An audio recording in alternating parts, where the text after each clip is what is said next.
ahead and repair this laceration. We've already done a very thorough examination of the wound itself, and our goal is to close the wound and have him follow up in a couple of days. Now, we talked to our orthopedic doctor who discouraged us from doing any kind of closure of the muscle. So if you look down deep in here, we already explored the wound. I don't want to make it bleed too much right now. But the radial artery is over here. We didn't nick it. There's no tendon involvement, but the muscle's pretty shredded. The problem with muscle is that the muscle itself is really difficult to repair and is like gel. So we avoid actually suturing the muscle itself. Now we can use some Vicryl to close some of the sub-Q tissue to help bring this together, and they're going to heal very, very well. Our hand specialists agree that this is the best approach. He does not need to go to the OR. He doesn't have any excessive bleeding. There's one thing I do want to mention is that you have a large hematoma like this. It was even bigger actually.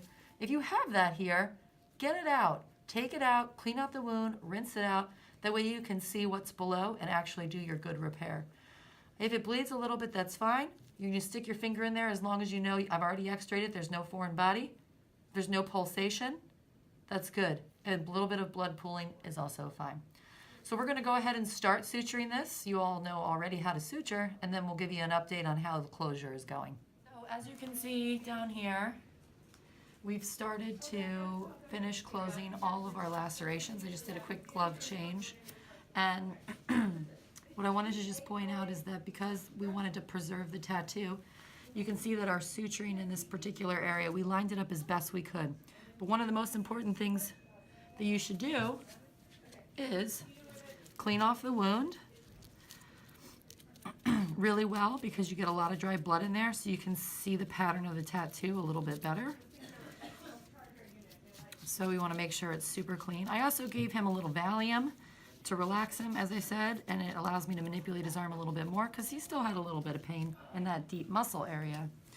So now you can see I've cleaned it off real well, and look, our pattern comes together very well. You can see this says love.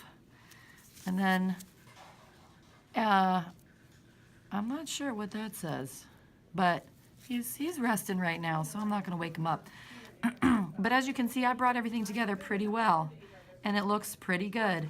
And it's pretty loose, actually, but tight enough that it's going to hold.